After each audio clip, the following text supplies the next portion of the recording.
So far this morning, we've taken you on this journey across the evidence that we do have about what system level changes are needed to support children's safety from domestic and family violence, and what the research tells us about certain practice models like Safe and Together, and what about them works well and where, and what needs to be in place to let those models of practice thrive. And we also said some other information about other research informed practice frameworks for working. So now we'd like to shift into a place where we think there's a serious lack of research and very limited evidence, and that is coercive control and how it's experienced by children and young people specifically. We want to share with you first some of what we do know from the international and Australian research, and then we also want to work with you to think about what comes next for you. What are your priorities, and what might translating this evidence into action look like for you and your teams? Because you are at the forefront of this. These changes in understanding and responding to coercive control are happening in real time. As practitioners working in family preservation, you're in the thick of building and integrating this emerging knowledge base. So we're really interested to learn from you as well today. So it has been a very information heavy morning. We are going to start you off with a bit more information and context, and then we're going to invite you all to work together on a number of different activities to really draw out what we've heard today and how we might apply that in practice. So I'll start with defining coercive control. We see perpetrators exert power and dominance over victims and survivors using patterns of abusive behaviours over time that create fear and deny autonomy and liberty. So that's how we define coercive control. It's then further understood, and by that we mean made visible and therefore something we can respond to, by actually naming the tactics and dynamics of that abuse. We've summarised them on the slide here, but you can find more information about all of these elements in the National Principles documents, which are available online. So firstly, perpetrators of coercive control can use physical and non-physical behaviours or both.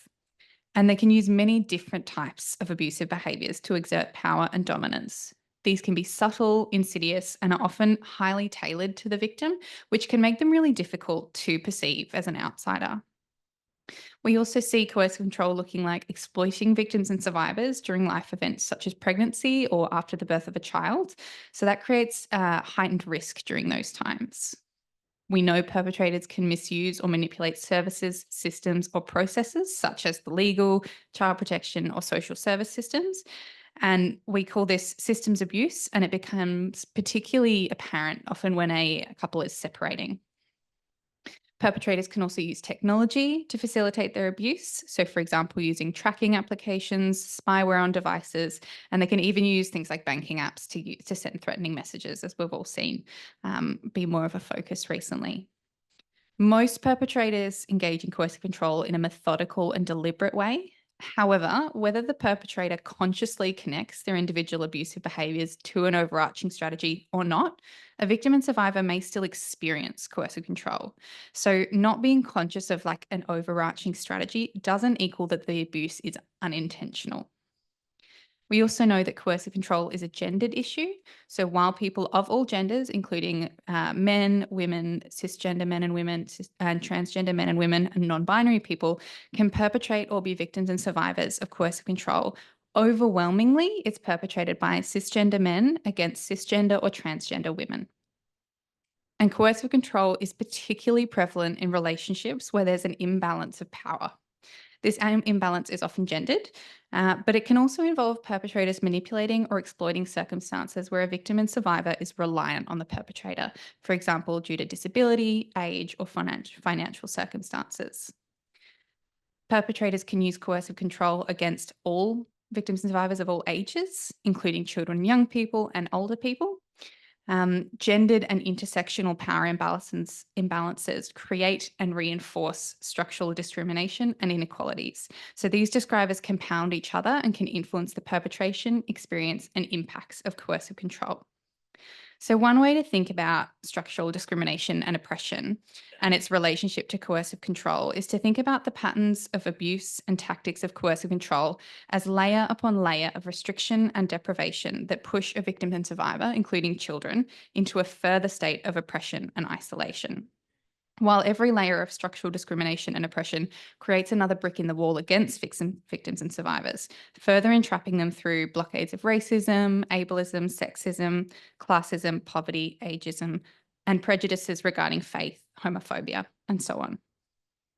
And we know that individual experiences of violence and control are always experienced in relation to these broader systemic factors of discrimination. So we are reaching a greater consensus at a societal level that coercive control is a significant element of intimate partner violence and one that can be a strong indicator of severe violence. For example, coercive control has been found to be part of the patterns of abuse used in a significant number of perpetrators who go on to perpetrate intimate partner homicide. One ANROWS Commission study found that this number was at about 33%. So 33% of cases had coercive control prior to a homicide. Primarily coercive control. Yeah. But while there's strong evidence highlighting the patterns of abuse that we understand to be coercive control and its impact on women, including the risk of coercive control in intimate partner homicide, there is relatively less evidence and less focus in the research, policy, and practice landscape on the impact of coercive control on children. I'm going to hand over to Sophie now to talk us through some of the evidence around impacts and buffers.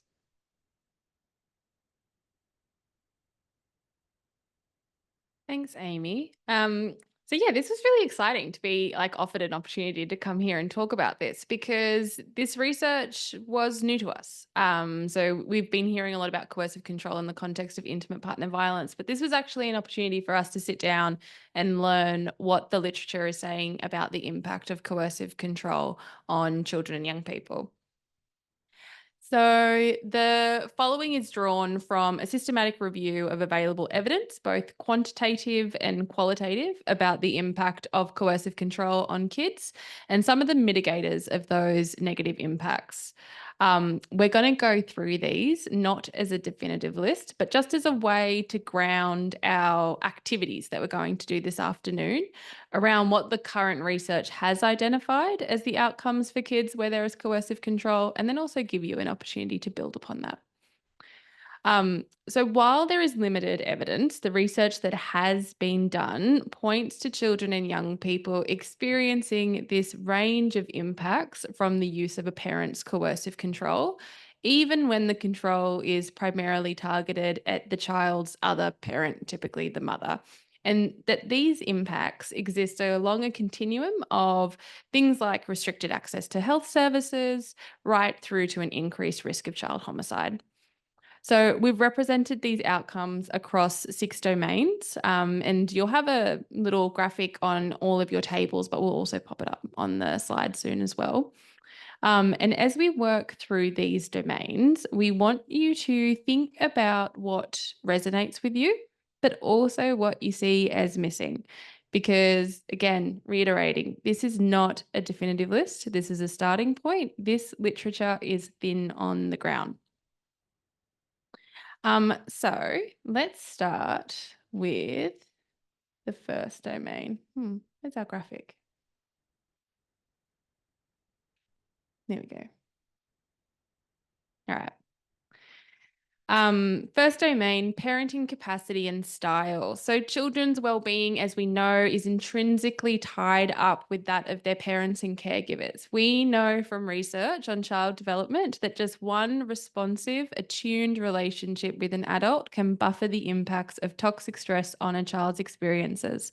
And this is why the research on the impacts of coercive control on kids is so worrying, because it shows consistent negative impacts on the parenting capacities and style of caregivers, be they the perpetrator of violence or the victim survivor of violence. Evidence shows that coercive control has negative impacts on a parent victim's mental health, is associated with more hostility and continuation of violence and abuse after a separation, and in turn, a victim's fear. Coercive control is associated with more frequent and severe child abuse by a perpetrator, and is also can be associated with neglectful parenting by a victim survivor, which we need to understand in relation to how control is impacting how the victim survivor can parent.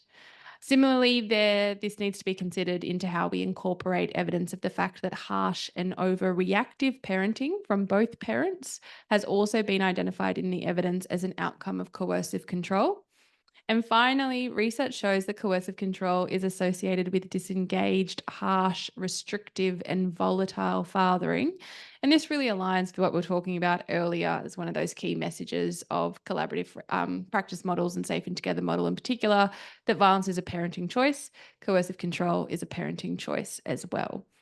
And it's important to note that the effects of child abuse, that is, neglectful or abusive parenting, remained even after controlling for physical violence severity. So it's having this profound impact on parenting behaviors, regardless of whether there is physical abuse or not, or severe physical abuse. I'm using this word because we need some sort of word to describe the range of behaviors. But coercive control, whether or not it's existing alongside physical violence or not, is a big red flag for the severity of the impacts just by itself.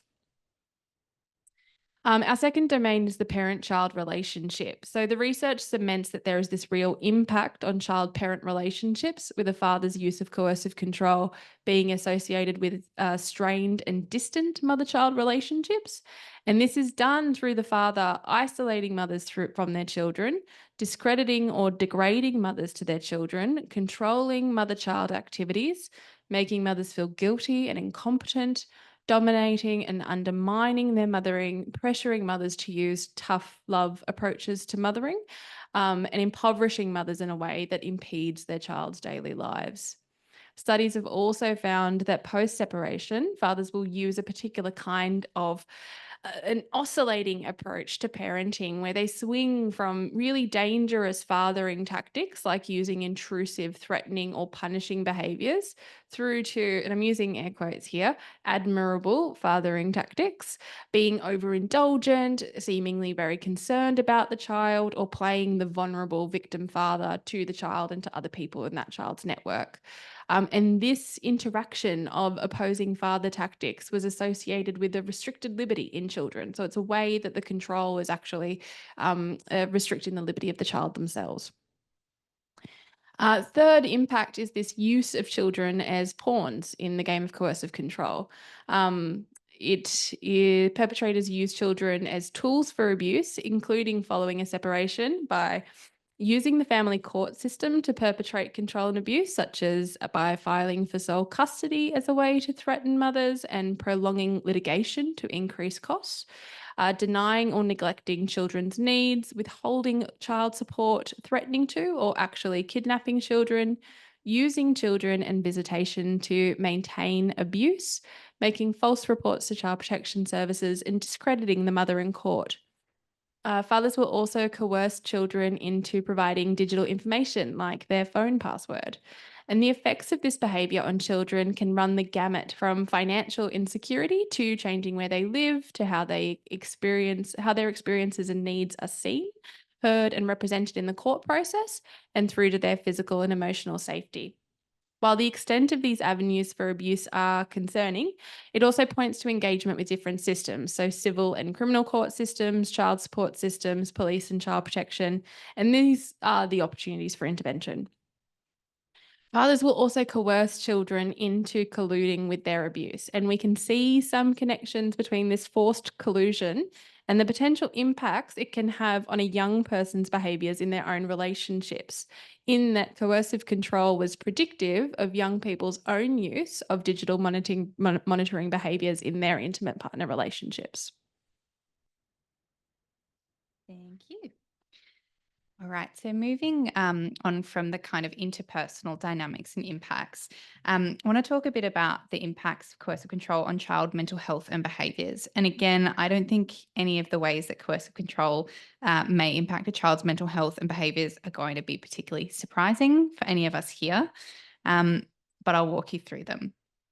What's interesting is that a parent's use of coercive control is predictive of a child having externalizing behaviors such as hyperactivity, impulsivity, aggression, and internalizing behaviors such as worry, depression, anxiety, and social withdrawal.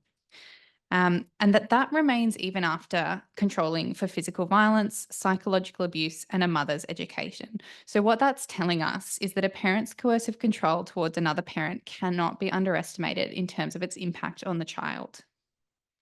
Broadening out more to a child's other areas of development, the research shows that coercive control hindered their social, educational, and extracurricular participation. It also fostered situations where children had to self monitor to avoid violence, for example, by self managing their behaviors and speech to appease the abuser, or to abandon their home, school, friends, or routine at a moment's notice. There's also some research that shows that where coercive control exists, children and young people are actually more attuned to forming healthy relationships, more quality relationships, and identifying red flags in their relationships.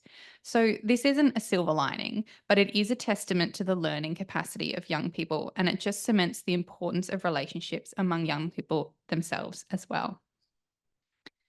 So, as mentioned earlier, the consensus on coercive control is that perpetrators will use and manipulate key life moments, and that the pregnancy and perinatal period as a whole is one of those key moments.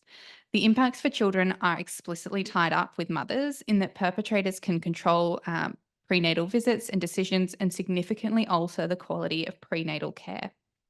Again, this isn't surprising, but the research has found that the odds of poor prenatal care are high for women experiencing coercive control, even after adjusting for physical and sexual violence.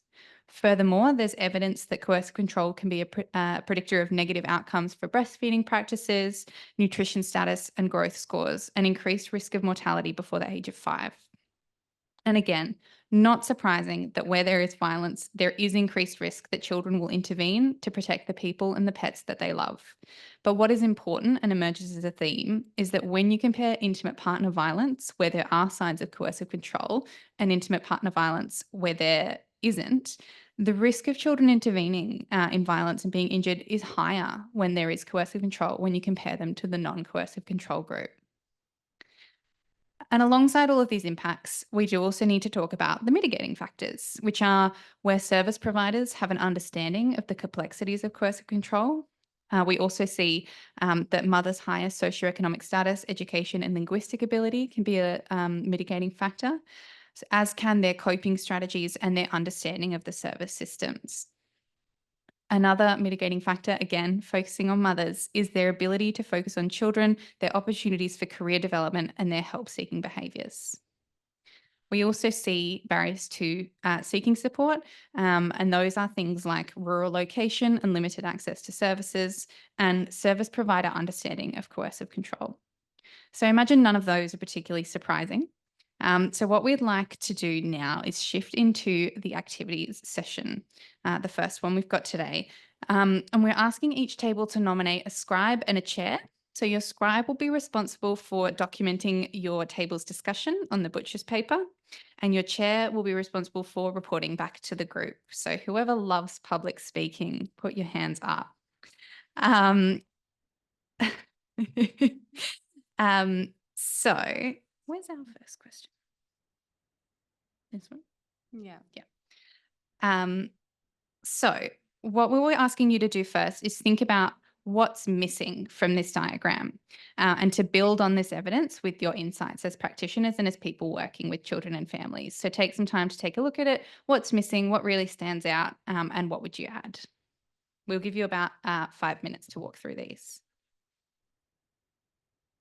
I will also add that we would love to collect the material that is produced today, because we want to go back and have a look at it and use it as a bit of a record of today's conversation. So just keep that in mind when you're recording everything. So I think the goal is there were some great conversations going back. The goal is not to necessarily share back everything, but just the core themes of what you really saw as really missing out from this picture of the impacts of coercive control on children and young people. And we don't have the online part with us anymore, so you don't need to worry about microphones and stuff like that. Oh, you've got one. Oh, you are recording it. Okay, we will use the microphone. Thank you, Dom. Any opportunity. No. Yeah. Okay, we talked about a few main themes. The first was grooming, including with staff by perpetrators, resulting in staff not being able to get a clear picture of what's really going on, and therefore children not having targeted services because we actually don't know what the target is. And some examples of that were things like accompanying the non-offending parent to all meetings. We talked briefly about an experience I've had with an on-call situation where that crazy making behaviour, and then calling a service when mum's really escalated, but actually dad was the root cause of that happening. We also talked about isolation from, in particular, cultural, spiritual and faith supports and extended family networks, and how that can be a coercive control tactic that can be quite hard to identify. We talked a lot about children's invisibility being a risk, and there was touching on especially the challenge of that in rural areas with homeschooling and remote isolation.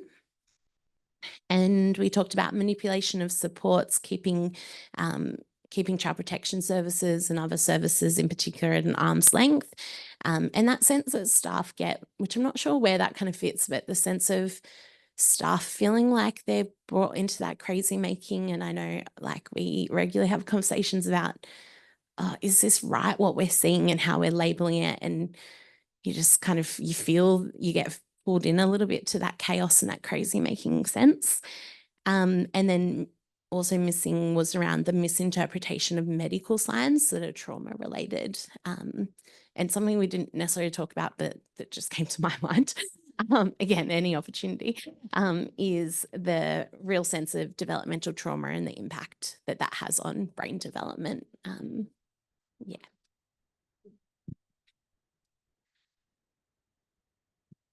Going to volunteer this table next. Who would like to speak? Okay, thank you. I have been volunteered. I'm scared of the microphone.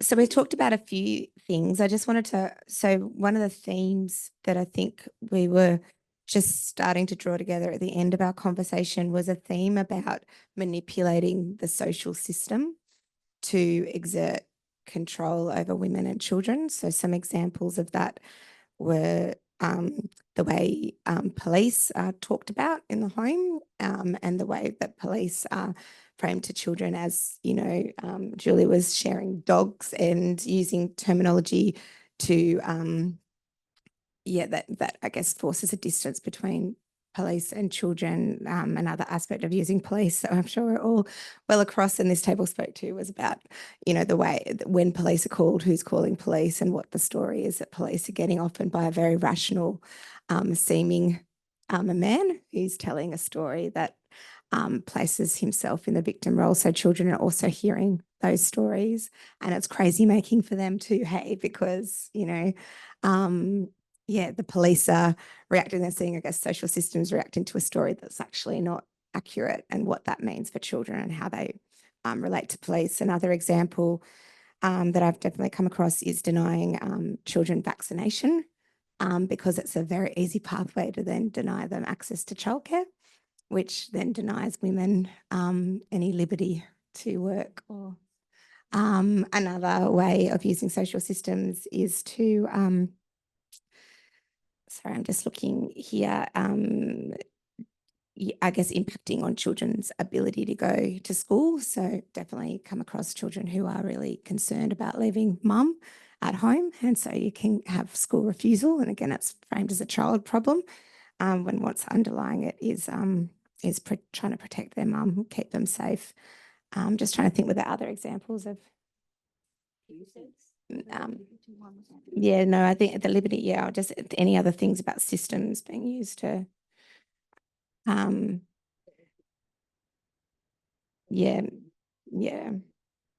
spoke.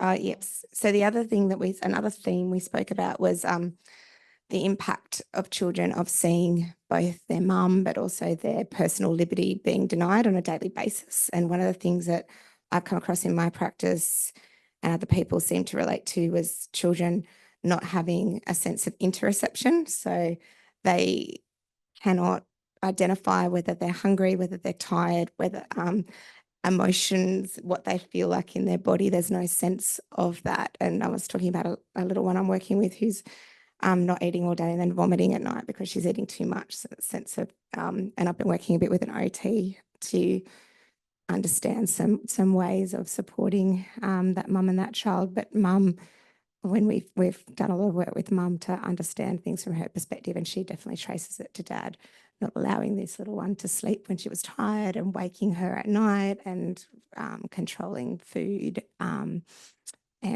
controlling kind of every aspect of her bodily functions, really, when she could toilet. We also talked about not understanding when people are little ones often being in singlets when it's really cold outside, so not a sense of temperature. Proprioception also, so not a good sense of themselves in space, and kind of the clumsy kid that's falling over chairs, or that's just not doesn't have a good sense of their body in the world. And obviously self-regulation and emotional regulation relating to that. We just had a couple of dot points under the children used as pawns, that children can be made to repeat dad's abusive words to mum, or can be used in quite a, something that could be imperceptible to other people, but using words and terms that have an enormous amount of meaning to mum. And that can be enormously distressing for children to be used in that way. Is enormously distressing always for children to be used in that way. I guess preventing children from receiving adequate medical care for, and often I've seen it couched in terms of it's too much money and we're not going to pay. And but Caroline talked about really things like otitis media or ear problems, which with appropriate medical intervention can be quite easily solved, but require often a few medical appointments, and children who don't have that seen to can have impacts across their social, emotional and educational outcomes for those children. Have I missed anything? Probably. Thank you very much. And who would like to talk from this team? Hello. So we started with the parent and child relationship. So undermining mum's confidence as a mother, so gaslighting, and then that equals the disrupt of the attachment between mum and child. We also have the triangulation of the siblings. So if there's multiple siblings, either the older or the youngest or the middle, will try to parent their other siblings, which results in a lost sense of identity. We also have the using a child as a confidant of information. So, dad asking, their child, oh, what has mum been up to? Where are you guys living? What school are you at? And then misidentification through the services as well. And then also from a religious aspect, so religion or religious rituals denied, forced conversion or denied of religious ritual.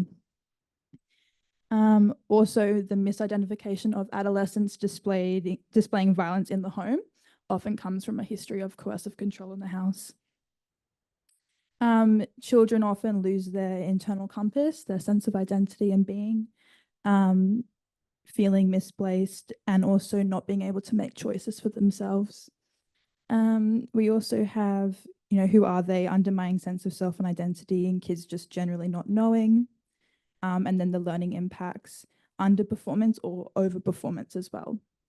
And also for mental health, misdiagnosis of the effects of coercive control which is just trauma. So.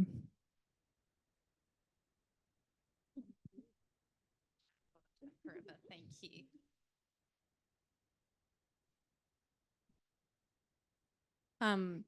Wow. Thank you. This is the real benefit of being able to do these kind of things, because it's these anecdotes are the stuff that makes it clear just how much knowledge is needs to be sort of brought from multiple areas. You know, this idea of what exists within a quote unquote traditional evidence base is so narrow. We need to have that practitioner expertise. We need to have that victim survivor expertise to really shed light and to build that knowledge base. So thank you so much. This is just incredible listening to you all. So moving on to the next session, drawing from these discussions that you've been having at your tables, we want you to identify 2 key themes, either from the research and or the practitioner insight, some combination of the 2 of them, just whatever's really standing out to you as 2 key themes that you think that children and young people need you to prioritize in practice. Record these 2 key themes on your butcher's paper. I think you should all have 2 pieces, so there should be another one there. And then we will get the chairs to come back. So have a bit of a conversation as a group, really tussle through what do you think these 2 priorities are? So the first one we said, kids need us to work with their fathers to, so the fathers understand their role in creating harm. So they need to actually understand the harm that they're doing or they're inflicting on the child. The drivers of harm, intergenerational harm.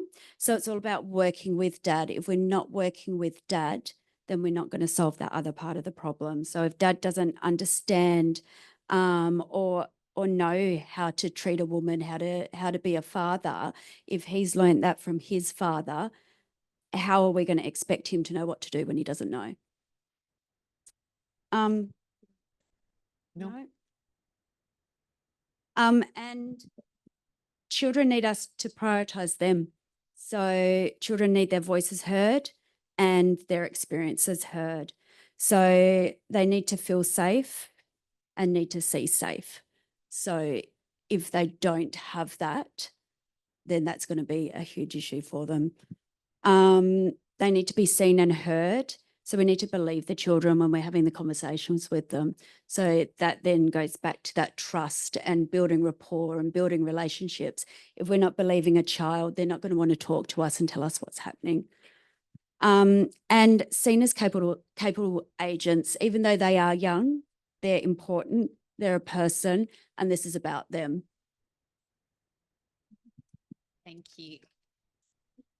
Go to this table next. Who would like to? You're wonderful. Thank you. Thank you. We had some pretty very similar themes. I guess we talked a lot about collaboration amongst all the people, all the adults that are responsible or responding to what's happening in the family. And so part of that was, really echoed your point around bringing fathers to the forefront and them having also being recognized as fathers and that they can be causing harm and also can do things that can cause healing as well. We talked a lot about, sorry, what's the wording I'm looking for? That children, if I was a child in that situation, I'd want someone to look at my mum and be like, she's doing the best she can, and having a mum that has had her confidence be built and her capacity be built. So a lot of that is seeing the strengths, I guess, of mum. Have I missed anything on that one? Sorry, my brain went a bit fuzzy. And then we talked about, and look, we haven't quite got the wording for this one right yet because it's very challenging, but we talked a bit about experiences of children in creating their own safety plans that keep them surviving in their homes and how that can be really challenging to know.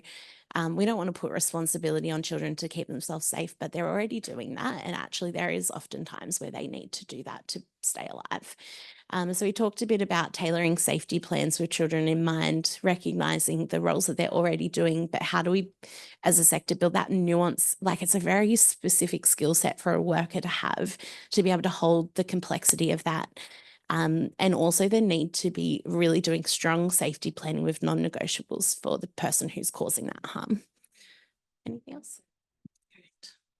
You and lucky last. Thank you.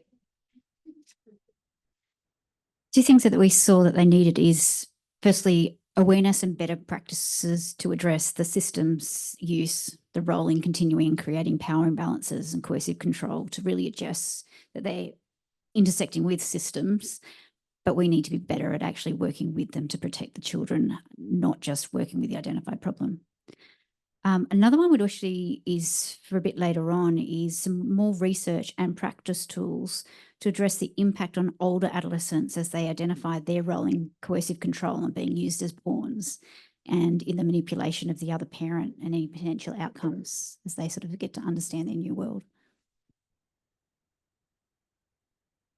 Thank you very much. And thank you, everyone. It's interesting to see how those have all kind of solidified a bit more through that discussion as well.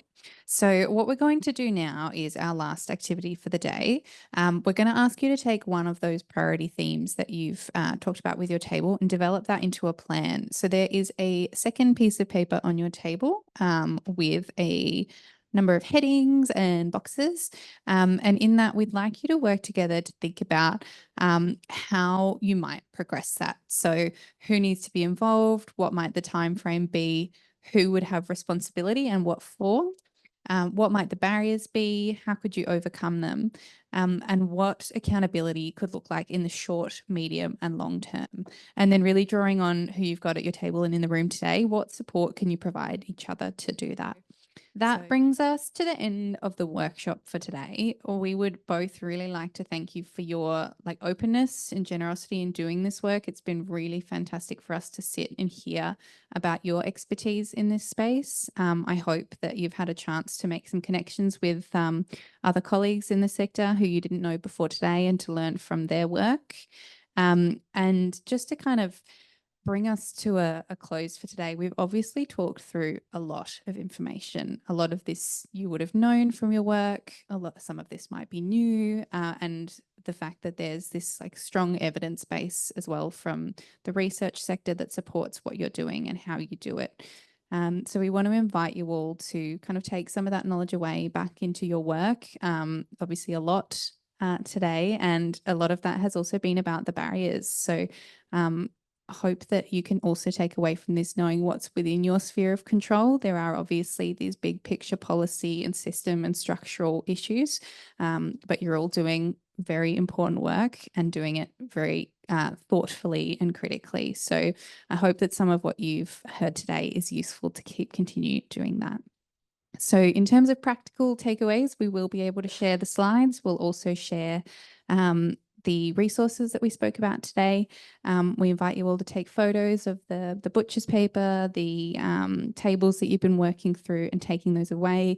Also, go ahead and ask people for their emails or their phones. There's some, great expertise in the room. So we want to kind of hold on to those networking elements, and you are always very welcome to reach out to Sophie and myself as well. We will ask Carolyn to share our email addresses.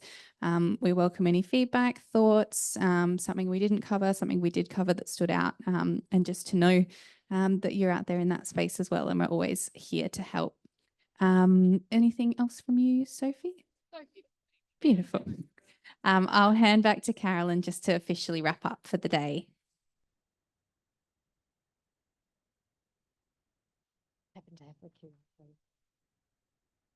Fantastic. I've just asked Amy whether or not she can put up the QR code because we really want your written feedback. So this is an ACWA, brief ACWA survey just about your experience of today. And it's really important to us to be able to reflect on what went well and what we need to improve on. So I would ask you just to follow that link and take 2 minutes to complete the survey now. I think it's so valuable for us to have the opportunity to talk to each other as professionals working in this sector and to reflect on the way our systems work and sometimes don't work. So great to be able to have that conversation to reflect on what we can do as individuals and collectively to improve our interactions with kids, our interactions with protective parents, and our interactions with people who choose to use violence. So thank you everybody for your engagement in this discussion, and particular thanks to Amy and Sophie for their hard work in preparation and today. It's been so valuable, and we really appreciate ANROWS breadth and depth of research in this area. So thank you again.